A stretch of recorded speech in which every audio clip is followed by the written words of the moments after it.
लद्दाख के हक छीन लिए। लोग चिल्ला चिल्ला के थक गए, पर सरकार के कानों में जूं तक नहीं रहेंगे। लेकिन लद्दाख में स्टेट लेवल पर ऐसा कुछ भी नहीं है जिससे लद्दाख के लोग अपने लिए वोट कर सके। ऊपर से धारा 370 से पहले लद्दाख के पास 4 MLA थे, आज एक भी नहीं है। मोदी सरकार खुद लद्दाख के लिए 6 शेड्यूल की डिमांड कर रही थी, और सिर्फ बड़े खदान प्रोजेक्ट जो अडानी के साथ होने हैं वो कैसे होंगे। लेकिन कौन है ये सोनम वांगचुक? अमित शाह ने इलेक्शन के 15 दिन के बाद इस मांग को पूरा करने का वादा किया था। कई हजार लोग सरकार के खिलाफ लद्दाख की ठंड में खुले में सोने को मजबूर हैं।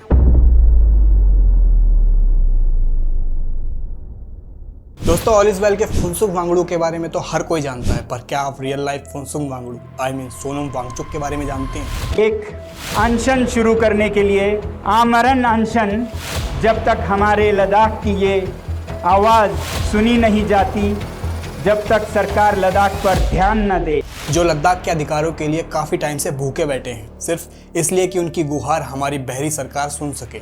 और वांगचुक ही नहीं, उनके साथ लद्दाख के कई हजार लोग खुले में सो रहे हैं। और यहाँ पर मेरे साथ दिन में 1000 से 2000 लोग और रात में 100 से 300 लोग खुले आकाश में सोते हैं। पर सवाल उठता है कि वो ऐसा क्यों कर रहे हैं, उनकी क्या मांगे हैं और सरकार चुप क्यों है? भूखे हैं, -15 के ठंड में हैं, ताकि आप तक ये आवाज़ पहुँच पाए। क्यों हम में से कई लोगों को इसके बारे में कुछ भी नहीं पता है?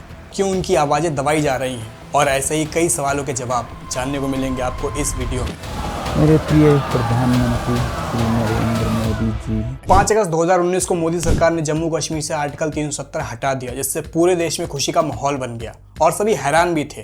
पर आर्टिकल 370 हटाने के साथ साथ जम्मू कश्मीर से लद्दाख को एक अलग यूनियन टेरिटरी भी बना दिया गया था, यानी कश्मीर से अलग कर दिया गया था। मतलब लद्दाख के पास जो कुछ भी थोड़े बहुत हक थे वो भी सरकार ने छीन लिए। अब ऐसे में कुछ लोग कहेंगे कि ऐसे कैसे, लद्दाख तो भारत का हिस्सा है, हमारा है।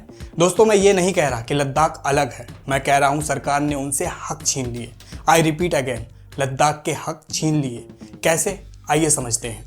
मान लीजिए कि आप जिस स्टेट में रहते हैं वो भी एक यूनियन टेरिटरी है, फिर चाहे आप उत्तर प्रदेश से हो, दिल्ली से हो या मध्य प्रदेश से हो, कम से कम आपके पास राज्य में एक अलग सरकार मौजूद तो है जिसे आप वोट दे सकते हैं या आप चुन सकते हैं। लेकिन लद्दाख में स्टेट लेवल पर ऐसा कुछ भी नहीं है जिससे लद्दाख के लोग अपने लिए वोट कर सकें। हाँ, लद्दाख के लोग सिर्फ लोकसभा इलेक्शन में वोट कर सकते हैं, और उसमें भी सिर्फ गिनती का एक इकलौता MP ही मौजूद है। ये मैं आपको लद्दाख के लोगों की मांगे नहीं बता रहा हूँ, थोड़ा रुकिए, पहले वहाँ की परेशानियों की बात कर लेते हैं। आर्टिकल 370 हटने से कोई परेशानी नहीं थी, ये अच्छी बात थी और सभी ने इसे खुशी से एक्सेप्ट भी किया। पर परेशानी ये है कि जम्मू कश्मीर की तो फिर भी अपनी खुद की विधानसभा है, पर लद्दाख के पास ऐसा कुछ भी नहीं है जिससे वहाँ के लोगों का या जगह का विकास हो सके। यही वो हक है जिसके बारे में बात कर रहा था। ऊपर से धारा 370 से पहले लद्दाख के पास 4 MLA थे, आज एक भी नहीं है। इसी वजह से पिछले महीने मार्च में 30,000 से भी ज़्यादा लोग लद्दाख में प्रोटेस्ट कर रहे थे, यानी पूरे राज्य की 10% से ज़्यादा पॉपुलेशन धरने पर बैठी थी।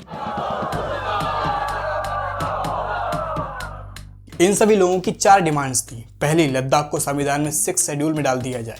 दूसरा, लद्दाख को फुल स्टेटहुड दे दिया जाए। तीसरा, लद्दाख को कम से कम 2 MP दिए जाए। और चौथा, लद्दाख में पक्की नौकरी के लिए पब्लिक सर्विस कमीशन बनाई जाए। अब हर मांग को और डिटेल में समझते हैं। 6 शेड्यूल संविधान का वो हिस्सा है जो देश की आदिवासी आबादी को बचाता है, जिसमें आदिवासी इलाके में डेमोक्रेसी को बढ़ावा देने के लिए आदिवासी लोग अपनी खुद की ARCCs और ADCs बना सकते हैं, यानी ऑटोनॉमस रीजनल काउंसिल और ऑटोनॉमस डिस्ट्रिक्ट काउंसिल बना सकते हैं। आसान शब्दों में कहें तो यह मूल रूप से इलेक्टेड बॉडी होती हैं जो जनजातीय क्षेत्रों में प्रशासन करने की शक्ति रखती हैं, जिसमें आदिवासी लोग अपनी जमीन, जंगल और सामाजिक सांस्कृतिक रीति रिवाजों पर खुद का कानून बना सकें। और ये इसलिए भी होता है कि कहीं बाहर के लोग आकर उनके संसाधनों या जमीन का शोषण न कर पाएं। 6 शेड्यूल फिलहाल आसाम, मेघालय, त्रिपुर और मिजोरम के आदिवासी इलाकों में लागू है, जिससे वहाँ की जमीनें और जंगल बचे रहें। हालांकि अब वहाँ के भी हालात बद से बदतर हैं।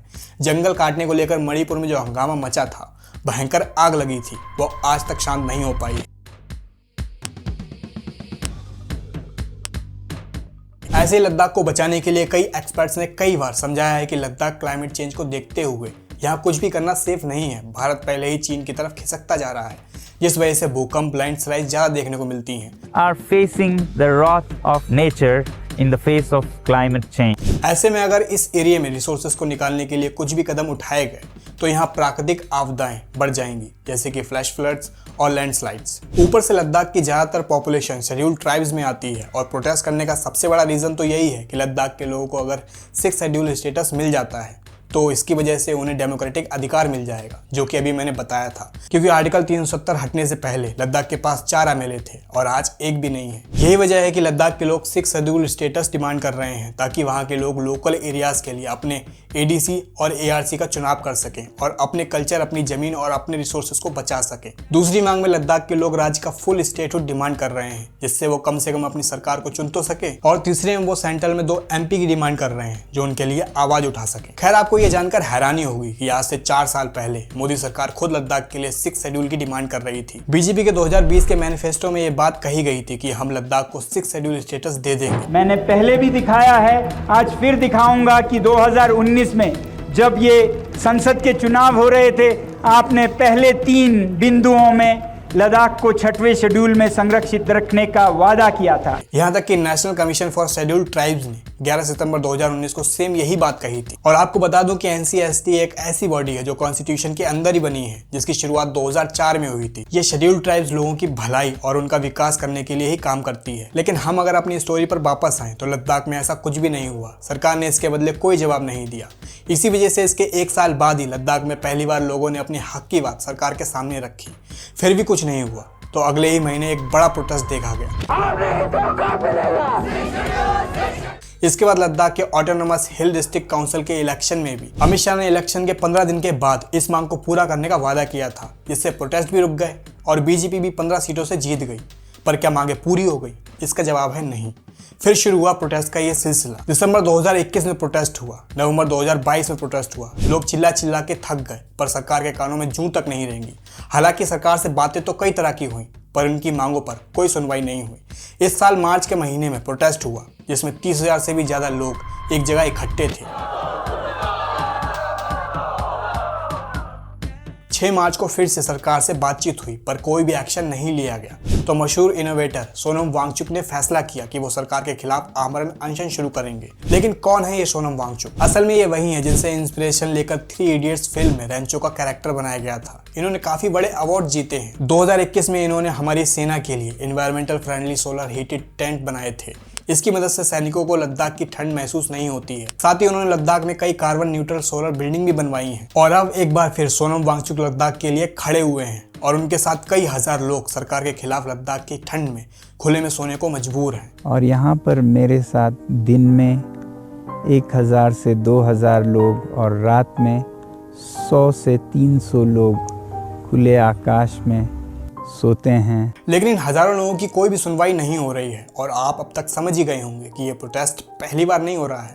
लेकिन जरा सा सोच कर देखिए कि मोदी सरकार लद्दाख के लोगों की बात मान ले तो क्या ही गलत हो सकता है। लद्दाख को 6 शेड्यूल में डालने से हमें क्या फ़र्क पड़ेगा? चलिए, आप होशियार हैं, खुद से गैस कीजिए कि अगर लद्दाख को 6 शेड्यूल स्टेटस मिलता है तो वो अपनी ज़मीन, अपने जंगल और अपने लिए खुद के कानून बनाएंगे। मतलब सरकार के पास वहाँ की ज़मीन पर कुछ भी करने के लिए पावर खत्म हो जाएगी।